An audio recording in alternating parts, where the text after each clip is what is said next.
राधे राधे दोस्तों, कैसे हैं आप सभी। मैं आशा करती हूँ आप सभी बहुत अच्छे होंगे, खुश होंगे और स्वस्थ होंगे। एक बार फिर आप सभी का आपकी अपनी खुशबू इंदौरी चैनल में बहुत बहुत स्वागत है। शाम के करीब 4:30 बज रहे हैं और मैं मेरी फ्रेंड माधवी के पिताजी से मिलने जा रही हूँ। तो उन्हें मेरे हाथ का खाना बहुत पसंद है, पहले भी वो खा चुके कई बार। तो मैं मेरे तरफ से, मेरे मन से ही उनके लिए एक टिफ़िन भर के खाना लेके जा रही हूँ। मैंने चटनी बनाई है, आलू सेम की सब्ज़ी बनाई है, दाल बनाई है, सलाद काटी है, कुछ मिठाई के पीसेस हैं।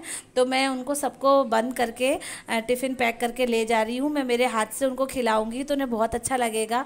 वो मुझे बिल्कुल बेटी की तरह प्यार करते हैं। जब वो मुझसे मिलेंगे, मैं उनसे मिलूँगी तो बहुत अच्छा लगेगा, बहुत आनंद आएगा। तो ये टिफ़िन मम्मी ने जो है पैक कर दिया है। आज सुबह मैंने दाल बनाई थी और ये सारी सारी सब्जियां वगैरह सारा कुछ तैयार करा था। मुझे पता था मुझे शाम को वहाँ जाना है, तो हम पहुँच गए हैं। यहाँ इस घर से मेरी बहुत सारी यादें जुड़ी हुई है, बचपन बिताया है। ये रहे पिताजी जो कि मुझे बहुत प्यार करते हैं। मैं उन्हें जो है उनका जो टिफ़िन में जो लेके आई थी उसे थाली में लगा रही हूँ, उनको खिलाऊंगी तो उन्हें बहुत अच्छा लगेगा। इसके बाद दोस्तों मैं कुछ बना ही नहीं पाई, कुछ शूट ही नहीं कर पाई, क्योंकि पुरानी यादें और पुरानी बातें इतनी ज़्यादा कुछ हो गई कि हम सब भूल गए। सब पुरानी बचपन की बातें हम पिताजी से करने लगे और पिताजी मुझसे बातें करने लगे, तो फिर कुछ शूटिंग हो ही नहीं पाई थी। मैं उन्हें बता रही थी कि नेक्स्ट डे मुझे भिंड जाना है, मतलब उनकी ही बेटी से मिलने, जो कि मेरी बहुत अच्छी, बहुत फास्ट फ्रेंड है। हमने बचपन साथ गुजारा है, एक साथ यादें कितनी जुड़ी हुई है। मैं पिछले साल भी उससे इटावा मिलने गई थी, इस साल भी मुझे जाना। तो लक्ष्य ने रास्ते के लिए कुछ नाश्ता वगैरह, चिप्स कुरकुरे पैक कर लिए हैं। नेक्स्ट डे का ब्लॉग है दोस्तों। सुबह के 7:30 बज रहे हैं। 7:30 बजे ही ग्वालियर की बस जाती है, तो हम लोग उरई चौराहे पे आके खड़े हैं। सुबह इतनी तेज़ धूप है, बाकी पूरा दिन कैसे गुजरेगा, कैसे वहाँ पहुँचेंगे, मैं तो सोच सोच के परेशान हूँ। बहुत गर्मी है, हद से बेहद ही गर्मी है। मेरा छोटा भाई मुन्नू मुझे छोड़ने आया है और हम लोग निकल पड़े हैं। असल में तय ये हुआ है कि मैं 1-2 दिन भिंड में स्टे करूंगी, वहाँ घूमूंगी फिरूंगी। उसके बाद मैं उसकी ससुराल जो कि ग्वालियर में है वहाँ घूमने जाएंगे। उसकी ससुराल में सासू माँ से और ससुर जी से मिलना होगा, उसके हस्बैंड से मिलना होगा, उसकी एक प्यारी सी बेटी है उससे भी मिलेंगे। तो फिर इस तरीके से हमारी यात्रा चल रही है। इसी के साथ दोस्तों मैं बता दूं कि मेरी फ्रेंड अपनी स्कूल गई होगी, तो घर एकदम बंद था, तो मकान मालिक ने लॉक खोल दिया था और हम लोग घर के अंदर चले गए हैं। वो नहीं है, हालांकि थोड़ा सा अजीब सा तो लग रहा है, पर ये मेरी दोस्त का घर है, यानी कि मेरा ही घर है, तो मुझे रिस्पॉन्सिबिलिटी निभानी है, क्या करना है। तो मैं गेट खोल के अंदर जा रही हूँ, सारा देखूँगी कैसा घर है। पहली बार आ रही हूँ। ये घर भी इटावा वाले घर की तरह बहुत ही सुंदर है और बहुत ही प्यारा है।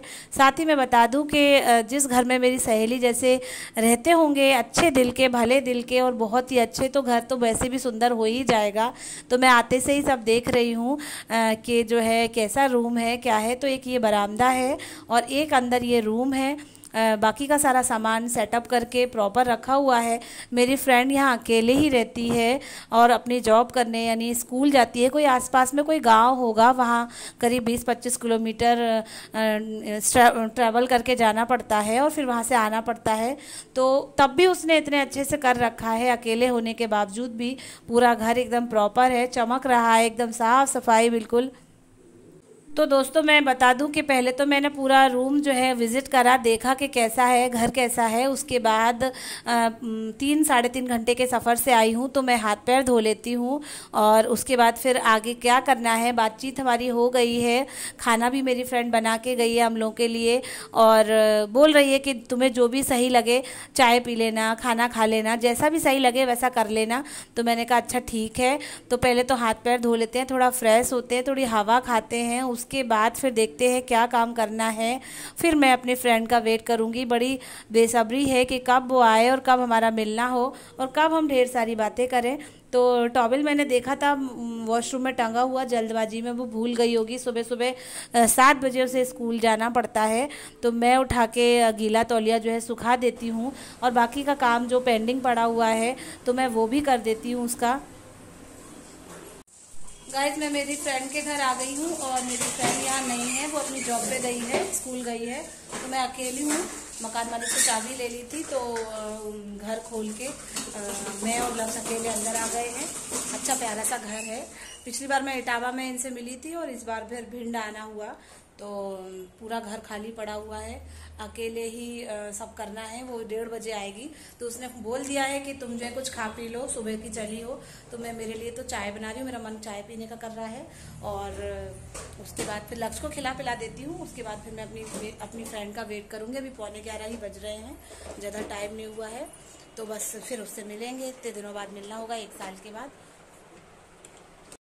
साथियों, तो थोड़ा फ्रेश हो गए हैं, थोड़ी हवा भी खा ली है। अब किचन मैंने देखी है, तो किचन में मैंने लक्ष्य से पूछा कि क्या आप चाय पियोगे, तो वो तो मना कर रहे हैं। और मैं जो है किचन में आई हूँ और लाइट ढूंढ रही हूँ कि कहाँ है जिससे किचन में रोशनी हो सके। तो लाइट तो मिल गई है। अब मैं देखती हूँ कि क्या कैसा बनाया है। मेरी फ्रेंड ने रायता बनाया है, आलू बीन्स की सब्जी बनाई है, रोटी सेक के रख के गई है वो। पर लक्ष्य तो मेरे खाने पीने के बहुत ही चोर है। मैंने कहा मैं मेरे लिए चाय बनाऊंगी, तुमको क्या खाना पीना है? तो वो बोलते हैं कि मम्मा मैं खीरा खाऊंगा। मैंने पूछा था कि खीरा रखा है तो खीरा कट करके दे देती हूँ। तो बोलते हैं हाँ मम्मा मुझे खीरा दे दो, आप अपने लिए चाय बना लो। तो मैं मेरे लिए चाय बना रही हूँ और साथ ही साथ लक्ष्य के लिए खीरा भी कट कर देती हूँ। ठंडा ठंडा खीरा है तो उसमें काला नमक डाल के वो खा लेगा तो उसे अच्छा लगेगा। साथियों, मुझे 1% भी ऐसा नहीं लग रहा है कि मैं किसी दूसरे के घर में आई हूँ या मैं अकेली हूँ। मेरी फ्रेंड का ऐसा नेचर है, इतना हम्बल नेचर है कि मुझे ऐसा एहसास ही नहीं होता। मुझे तो ऐसा ही लगता है कि मैं तो मेरे घर में ही हूँ। उसने इस तरीके से ट्रीट करा हुआ है कि ये खा लेना, कि वो खा लेना, यहाँ ये रखा है, वहाँ वो रखा है। ऐसे मित्र बहुत ही किस्मत वालों को मिलते हैं जैसे कि मुझे मिले हैं। तो मैं ये दोस्ती जो है हमेशा निभाती रहूँगी। आशा करती हूँ, ईश्वर से ऐसी दुआ करती हूँ कि जो है ये सालों साल इसी तरीके से हमारी मित्रता चलती रहे और हम लोग अपनी मित्रता की राह पर ऐसे ही आगे बढ़ते रहें। साथियों, अब आपको क्या रहेगा कि मेरे फ्रेंड के घर का और उसके ससुराल का जो है जो भी शूटिंग रहेगी, जो भी ब्लॉग रहेंगे, मैं आपके साथ शेयर करती जाऊंगी और आप भी इंजॉय करिएगा। चाय बनके तैयार हो गई है और लक्ष्य के लिए मैंने खीरा भी कट कर दिया है। बिस्किट मैं लेके आई थी, पर्स में पड़े हुए थे रास्ते के लिए, तो लक्ष्य दोनों चीज़ें खा रहे हैं और कार्टून वगैरह देख रहे हैं। और मैं भी अपने लिए थोड़ी सी वहाँ पर मूँग दाल रखी थी और बिस्किट और चाय, तो मैं बैठ के आराम से खा रही हूँ ठंडी हवा में और अपनी फ्रेंड का वेट करूँगी। जब वो आ जाएगी तभी हम लोग खाना खाएंगे। फिलहाल इस वीडियो को यही एंड करती हूँ, इस आशा के साथ कि आप मेरे वीडियो को लाइक करेंगे, शेयर करेंगे, सब्सक्राइब करेंगे। और हाँ दोस्तों, मेरी जगह आप होते तो आप क्या करते, आप ज़रूर मुझे कमेंट बॉक्स में कमेंट करके बताइएगा। थैंक यू दोस्तों, बाय बाय।